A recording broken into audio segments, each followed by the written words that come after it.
Di ba? Ano ho ito, kumbaga milestone ho ito sa mga sa mga medyo matatanda na, 'di ba? Pagka umabot ka ng 80 years old, meron hong ibig sabihin 'yan. Ibig sabihin, meron ka pang misyon sa sambayan ng Pilipino. Yung panawagan na pagkakaisa nitong si Marcos Jr., nakita naman ho natin mga kababayan. Ngayon, nagkakaisa ang sambayan ng Pilipino para dito kay dating Pangulong Rodrigo Duterte. Heto na ho mga kababayan. Itong si Atty. Vic Rodriguez, nako, tumataas ho yan sa mga naglalabasang survey. Abangan nyo lang ho mga kababayan. Tayo ho talagang sigurado, garantisado, mananalo yung si Atty. Vic Rodriguez.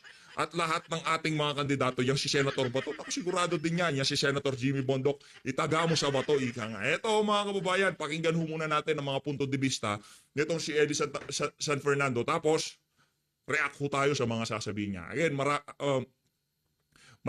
maligayang kaarawan, former President Rodrigo Duterte. Eto mga kababayan, Eddie San Fernando. Mga boss, pinagbabantaan nitong si Juan Ponce Enrile, mga kababayan nating OFWs, dahil sa plano nila na zero remittance week. Sabi ni Manong Johnny, kapag ginawa daw yan ng mga OFWs, baka bumawi o gumanti daw ang Kongreso sa pamamagitan ng pagsuspinde o pag-cancel sa mga tax privileges ng mga OFWs. Alam mo, Manong Johnny, napakataas ng respeto ko sa mga matatanda at senior citizens. Tama naman yan, Brad. Dapat nagkarespeto ka sa mga matatanda. Dapat ho yan mga kababayan dahil lahat tayo tatanda. Huwag ho nating tularan. Itong si, anong pangalan ito? Itong si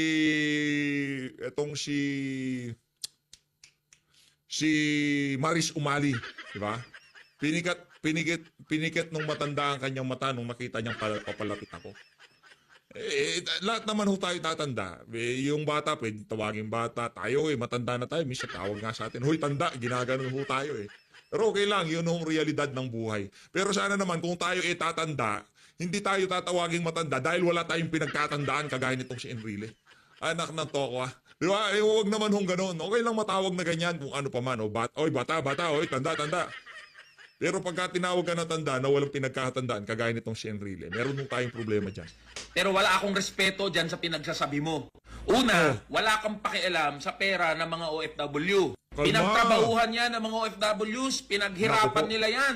Pawis, dugo, lakas, buhay ang sinasakripisyo nila para kitain lang yung pera na yan. Kaya wala kang ni katiting na karapatan, Manong Johnny, na diktahan kung anong gagawin ng mga OFWs doon sa pera na pinaghirapan nila. At napag-uusapan na lang din naman natin ng remittances nung nakaraang taon, 2024, 38 billion US dollars in remittances ang pumasok sa bansa. Katumbas yan ng 8% ng pangkalahatang kita ng bansa o gross domestic product na tinatawag.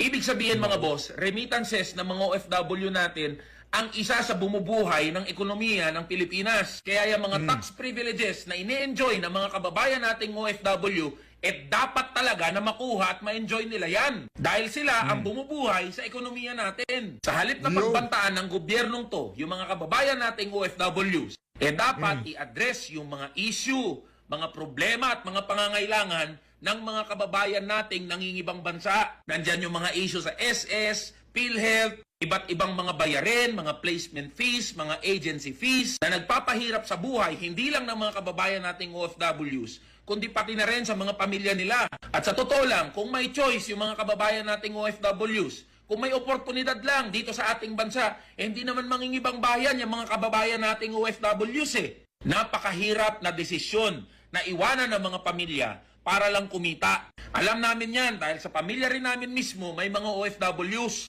O edi yan dapat ang pagtuon ng pansin ng gobyerno. Sa halip na namumulitika kayo, dinadamay nyo pa yung mga OFWs na yan, pinagbabantaan nyo pa sila. Yan dapat yung mga problemang tinutugunan nyo at ginagawan nyo ng solusyon. Yung paglikha ng mga trabaho dito mismo sa bansa natin. Pagkakaroon ng sahod na kayang bumuhay. Pagpapalakas ng sariling ekonomiya natin para hindi tayo nakaasa sa mga ibang bansa. Yan ang una nyong atupagin. Baka matuwa pa yung mga kababayan natin na OFWs.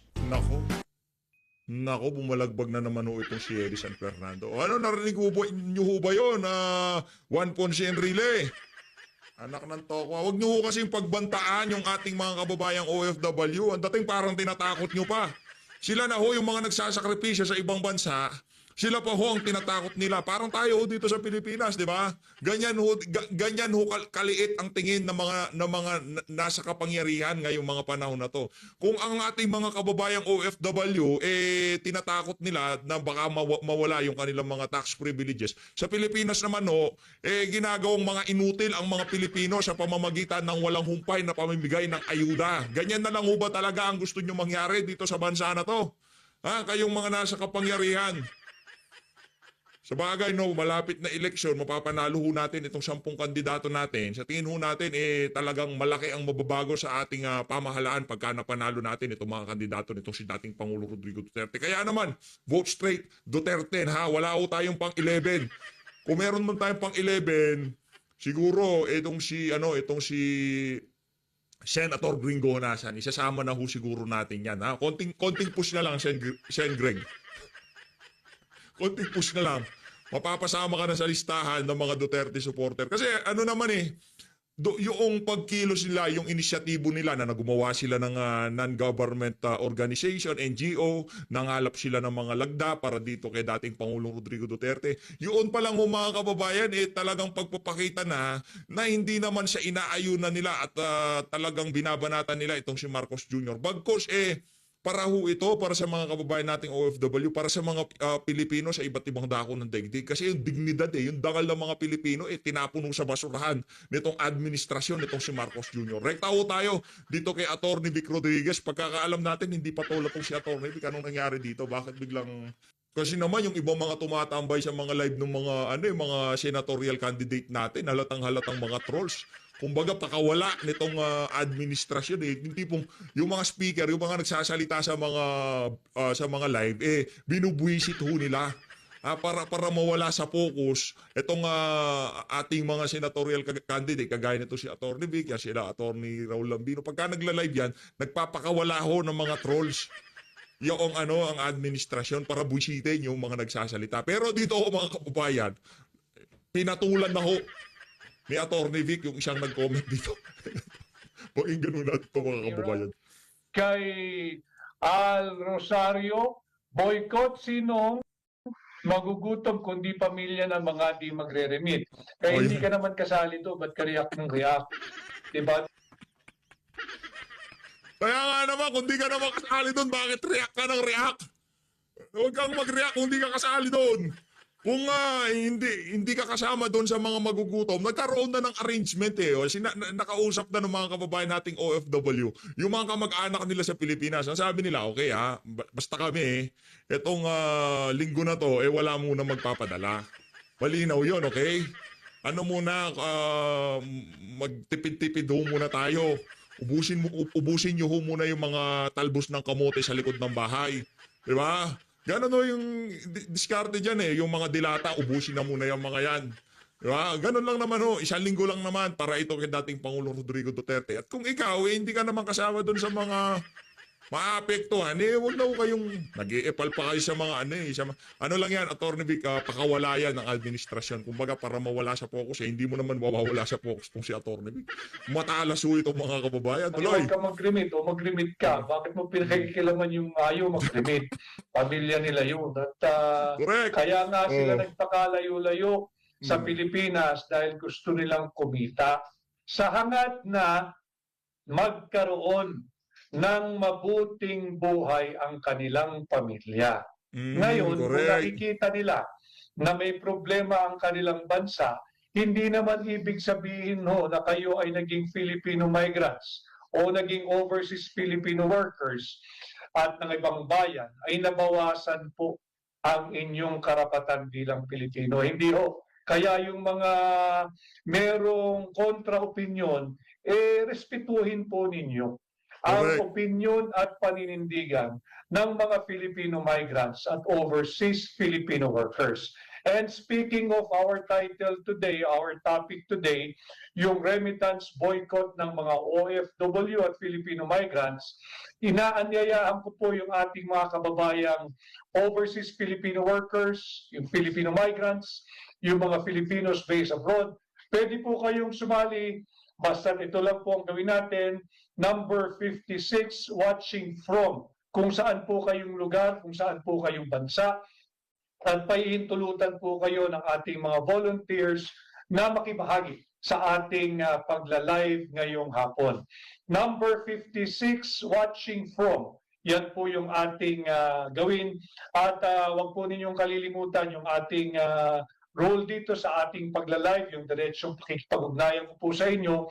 Buksan lamang ang camera pagka kayo po'y na-recognize na at panatilihin po nakamute nang sa ganon ay marespeto po natin yung pagkakataon at oras ng iba na una ko pong kikilalanin o i-recognize. Salamat po.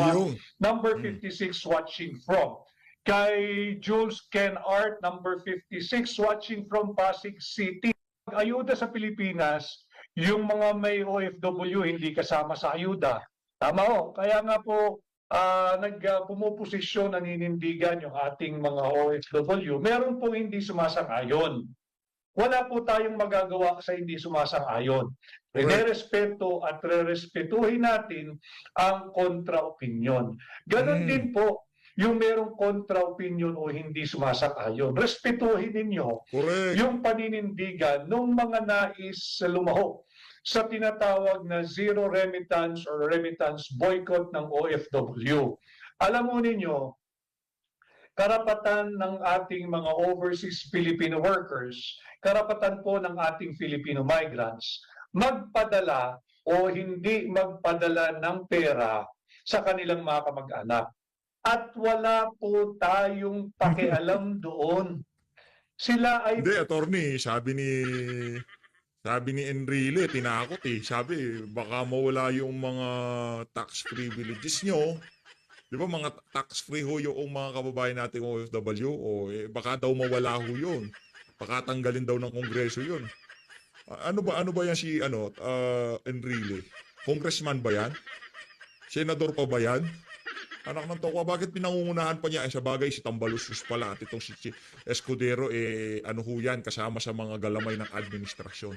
Baka ano na ho, pinagpaplanuhan na ho nila yung mga sinabi na yan, itong si Juan Ponce Enrile. Ano lang ho mga kababayan ha, kung hindi nyo ho nagugustuhan ng nagiging tugon ng administrasyon sa ginagawang pagpapakita ng suporta dito kay dating Pangulo Rodrigo Duterte, siguro... para talagang maging mabisa, ito na rin, nabasa ko lang naman to sa social media, imbis na isang linggo, gawing once a month na yung... Wag naman ho, no. Kawawa ho ang ano natin, ekonomiya natin, no. Gumanti yung mga taga-suporta ni Tatay Digong, ginawang once a month, no. Isang linggo, walang nagpapadala ng remittance. Mahirap po yun. Pero sa bagay, no, ano naman yan, kahit iniinda ng ating ekonomiya, yung zero remittance week na yan, sasabihin ng administrasyon na hindi naging epektibo para wag nang ulitin ng mga OFW. Para masabi nila wala namang kargado, wala namang epekto yan, di ba? Mga bangag kasi yung mga yan. Yung mga nasa Malacanang. Kahit na umaray ang ating ekonomiya dyan sa isang linggong di pagpapadala na yan, sasabihin nila, tandaan nyo ho ito mga kababayan, walang epekto yung isang linggong hindi pagpapadala ng dolyar ng ating mga kababayang OFW. Tingnan ho natin, yung mga may dolyar dyan, bago matapos yung zero remittance week, magpapalit na ho kayo. Tingnan natin kung ano mangyayari sa ekonomiya natin sa isang linggo, kung gaano nga ba kalakas ang boses ng ating mga kababayan. Magano yan sa ayat sa gusto ng administrasyon, kahit sabihin nila na hindi naapektuhan, makikita ho yan. Lalabas at lalabas na yung ibang mga mga numero bababa, tataas. Di ho natin alam kung ano yung mga numero na yun kasi di naman ho tayo ekonomista. Tayo ho hamak na tambay lang naman dito sa sa PH update, no? Kaya tingnan ho natin. Abang-abang na lang ho tayo, pero sigurado ho tayo merong magiging epekto yan. Para at least kung sakaling makita ng administrasyon, sa bagay mga bangag ho kasi yung mga yan kahit anong gawin ho natin, wala naman ho silang pakialam. Kahit na ito papadala nyo pa lang, hindi ho nila kinakagalitan. Pero yung hawak na natin at uutangin nila, pinamimigay lang ho nila. Ganun ho katindi ang pagkabangag ng mga nasa pamahalaan. Kaya ngayon pa lang nakikita na natin, aano ho nila yan, ida-downplay ho nila yung zero remittance week na yan na magagawin ng ating mga kababayan na OFW. Kaya meron tayong nabasang isang panukala o merong suggestion na gawin daw hong once a month yung zero remittance. Hanggat hindi nakakauwi itong si Tatay Digong. Hindi ho ating galing yun hindi ating galing yun. Nabasa lang ho natin yan, pero sabi naman natin, wag naman sana. Yung tipong hanggat di daw nakakauwi si Tatay Digong, at least once a month, ginagawa daw ito. Nag-uusap-usap yung mga kababayan nating OFW. Kasi kahit hindi sila kasama sa di ba, yung mga mga miron lang sila sa social media, nabasa nila yung zero remittance week. Hindi ho sila kasama sa iba't ibang mga organisasyon, kagaya na Maisog Croatia, Maisog Canada. Basta taga-suporta sila ng Tatay Digong, naku, yari tayo dyan. Hindi ako magpapadala. Hello, mahal. Ano na muna tayo, ha? Tiis-tiis muna. Ubusin muna natin talbos ng kamote sa likod ng bahay, okay? Yung mga talong, ubusin natin yan. Okay, pag naubos na, pagkatapos ng isang linggo, yung mga dilata naman, ubusin natin. Pag naubos na, papadala ako. O imbak ka dahil next month, ganyan ulit gagawin. Pribadong empleyado. Yung OFW pala, meron ibang pinapadala. Naku po, yari tayo. Meron doon pala siyang ibang di ba? Ka, patay tayo dyan. Bansa. Ang kanilang pera ay pribadong pera. Pera nila yun. Kung paano nila gusto gastusin, wala po tayong pare-parehong pakialam doon. Kaya yung mga nagsasabi na magugutom ang pamilya, bakit ba mas marunong ka pa doon sa may pamilya na ayaw niyang magpadala? Hindi naman po perpetual or forever yun. Enrile, bakit mas marunong ka pa kasi? Huwag kang ito talaga si Juan Ponce Enrile. Huwag niyong anuhin yan. Huwag niyong anuhin yan. Marunong pa kayo Ito ay paninindigan ng mga overseas Filipino workers. Ito ay paninindigan ng Filipino migrants. Ito po ang kanilang paniniwala bilang susog sa panawagang Bring Back Tatay Digong Home. Yan ang kanilang pamamaraan ng pagsasalita, pagsasalahad, pagpupuna, at malayang pagtitipon at malayang pagprotesta sa hindi nila pagsang-ayon sa polisiya ng gobyerno. Ito nga po yung pagbibigay kay Pangulong Duterte sa banyagang kamay, sa banyagang korte, sa banyagang tagausig, at banyagang mahistrado. Kaya respetuhin natin yung ating mga overseas Filipino workers, yung ating mga Filipino migrants na nanawagan, na nanindigan ng remittance boycott. Hindi ko po alam kung hindi ko matiyak kung ilang araw o ilang linggo nilang gagawin ito. Magkaganoon pa man, ulitin ko, may mga nagme-message po. Si Lorraine Argante, number 56 from Saudi Arabia. Marami pong salamat sa iyo, Lorraine. Yung si Rafael Madalaga Botal, number 56 din, watching from KSA. Maraming salamat. Maraming salamat sa iyong magandang wishes for me. Alam mo ninyo, sinisikap ko. Makakapasok ka, attorney. Ano na yan, sure ball na natin, ika nga, dapat makapasok itong si Attorney Vic Rodriguez, itong si Pastor Kibuloy, itong si Congressman Rodante Marcoleta, Senator Bato de la Rosa, itong si Attorney Jimmy Bondok. Dapat hong makapasok yung mga yung mga kandidato gawin natin. Yung aking parte bilang senador ninyo, bilang kandidato. Pinagsisinog ko po yung kampanya at yung ibang bagay po na beyond human, ibinibigay ko na po sa kamay ng dakilang may kapal kung ano ang kanyang higit na magiging pasya at desisyon. Kay JM Ubarco, number 56, watching from Kingdom of Saudi Arabia. Kay Leonor Carlos, number 56, watching from Israel. Ito na, bumubuhos yung ating mga kasama na overseas Filipino workers at Filipino migrants. Si Kisi J, number 56, watching from Hong Kong. At meron pa si Logilin. Number 56, watching from Doha, Qatar. Maraming salamat sa ating mga gising na gising, mulat na mulat at nag-aalab na damdamin ng ating mga kapwa kababayang Pilipino, mga overseas Filipino workers at Filipino migrants. Hitin ko, ang ating titulo ay Remittance Boycott ng Overseas Filipino Workers. Ang kanila pong period daw ho ng boycott or no remittance ay mula March 28, kaarawan ni Tatay Digong, ni Pangulong Rodrigo Duterte hanggang April 4. Hinahanap ko po yung kaninang nakikialam at masyadong marunong na pinakikialaman yung posisyon at paninindigan ng mga Idol ko talaga to si Atty. Para dun sa mga pakawala ng administrasyon, maghinay-hinay kayo. Pinipili nyo yung mga pinapasok nyo, yung mga kinokomentan yung live. Hindi kayo uurungan itong si Atty. Vic Rodriguez. Pero okay din naman kasi, yung tipong kahit na alam natin ng mga troll at kargado yung mga komento nila. Kasi yun yung mga tanong na hindi itatanong, yun yung mga salita na hindi sasabihin ng mga taga-suporta. Kaya kailangan din na merong mga nagtatanong na ganun, pero point blank, ma-address na kaagad, yung tipong di na mag-iisip tong si Atty. Vic. Doon pa lang, sa punto na yung pagka nabasa niya, loko nga, o sige, tirahin natin yan. Mga overseas Filipino workers. Bakit daw po hindi sila magkakaroon ng remittance? Kawawa naman yung kanilang pamilya.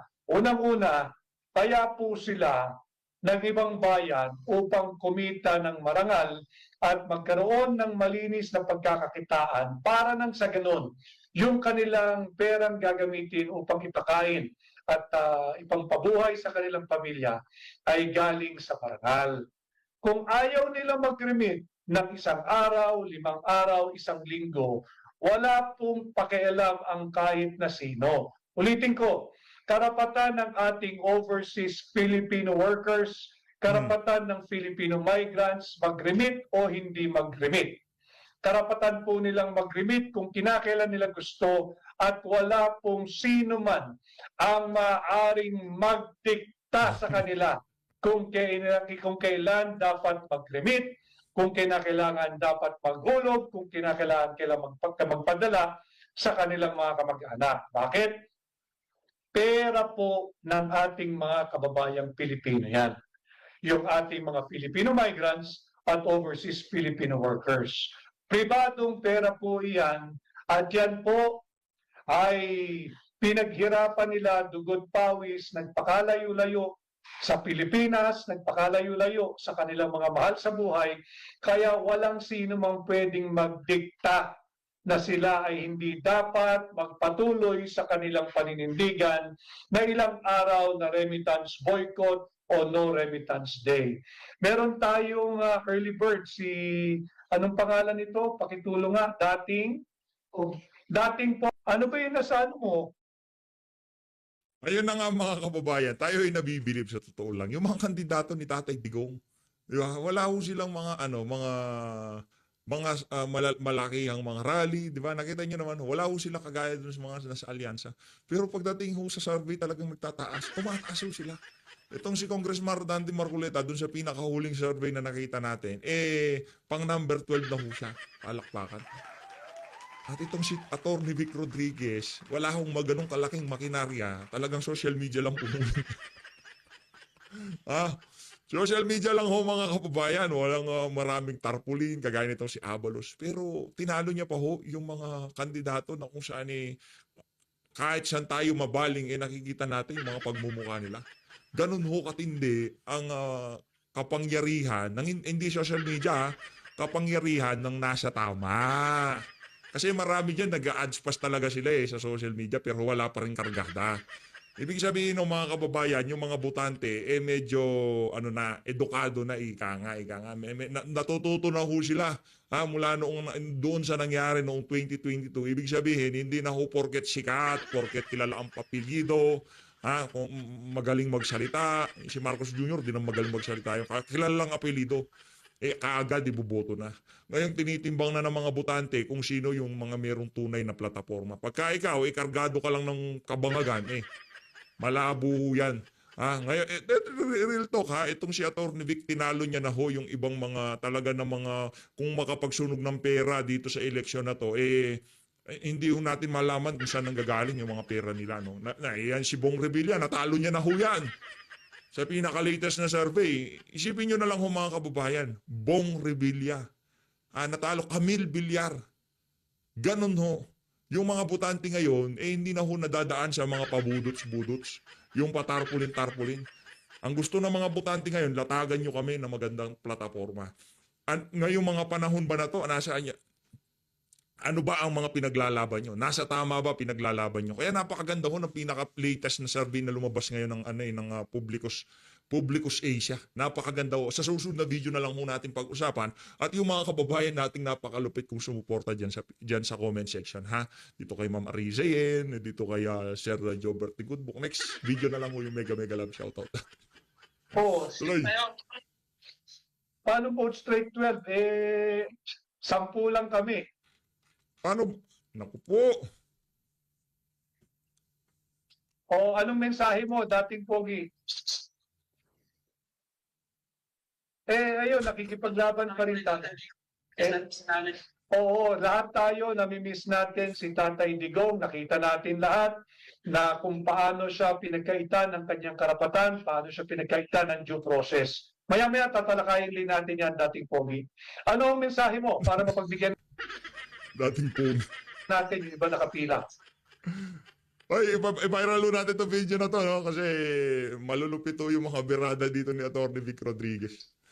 Umaga, medyo nangangagat na siya. Naiuwi na sa Pilipinas. Isama mo sa iyong panalangin, dating pogi, ang kalusugan, kaligtasan at Correct. agarang pagpapawi ni Pangulong Duterte dito sa atin sa Pilipinas. Maraming salamat. Maraming salamat sa iyong maagang pagsama. Mabuhay ka, dating pogi. Next natin, sino? Thank you. Sino? Sino? Gmar. Hi, Gmar.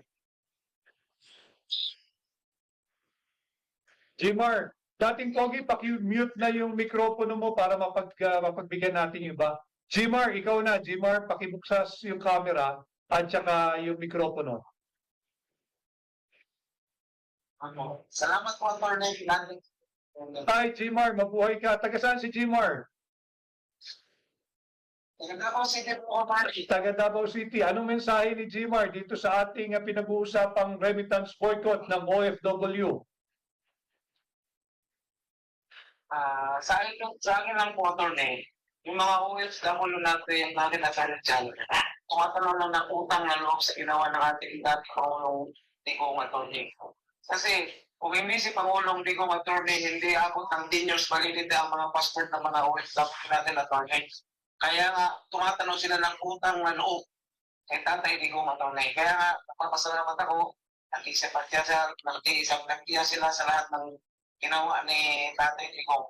Kaya nga, sa lahat ng mga OFW natin, napapasalamat ako sa pagsuporta niyo kay Tatay Digong. Kahit hindi na siya presidente, at least nandyan pa rin kaya lahat ng mga OFW.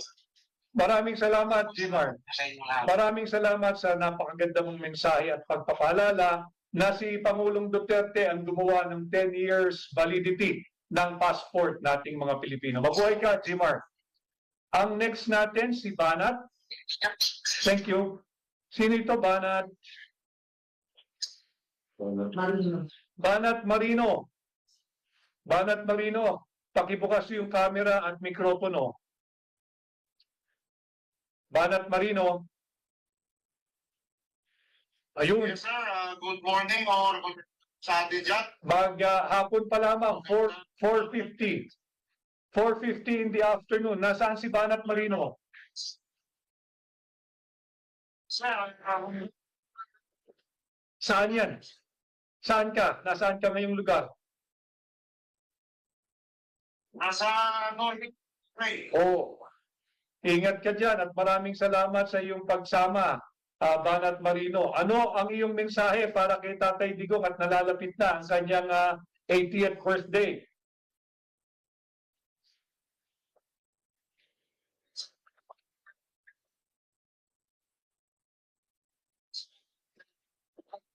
sa maraming sabi na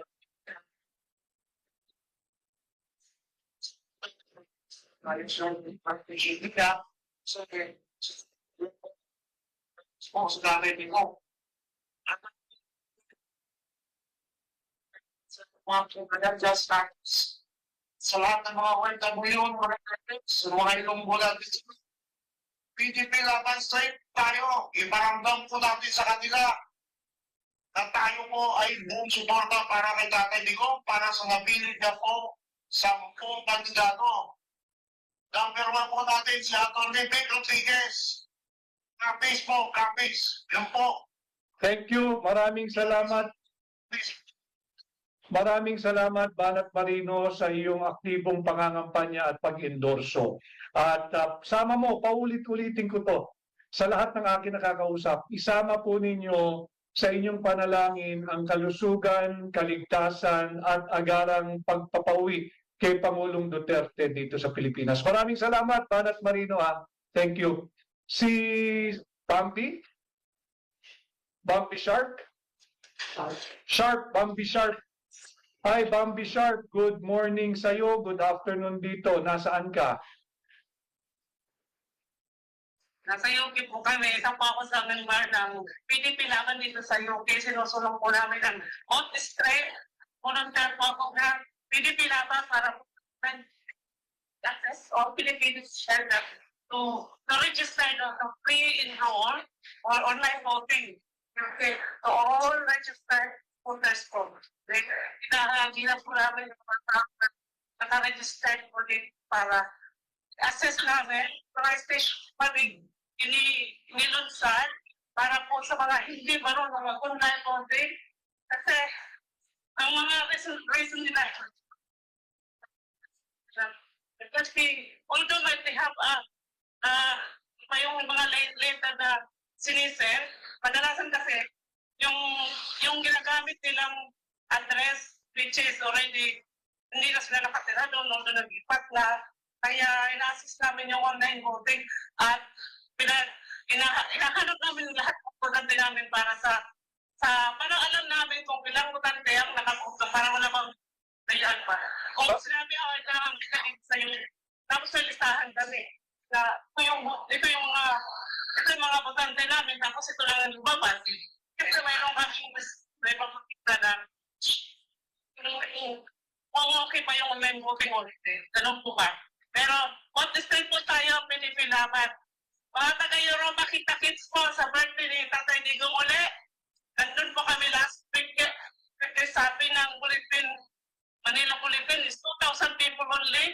But they are not. We have a list of 5,000, more than 5,000 people was there. Wag ko kayo Bambi Sharp. From UK. Maraming salamat sa iyong Bambi Sharp, sa iyong effort, sa iyong ginagawa na pagtulong sa buong partido ng PDP sa 10 kandidato na inendorso ni Pangulong Duterte at ni Vice President Inday Sara Duterte. Maraming salamat at huwag ka rin magpapapekto dun sa mga fake news na minimenos yung bilang ng Pilipino na naglumalabas at nagpapakita ng pagkakaisa at sa panawagang iuwi na agad-agad si Tatay Digong. Maraming salamat, Bambi, at patuloy lang yung ating pagsisikap at pagdadasal sa kalusugan, kaligtasan at agarang pagpapauwi kay Pangulong Duterte, kay Tatay Digong. Maraming salamat, Bambi, and see you very soon.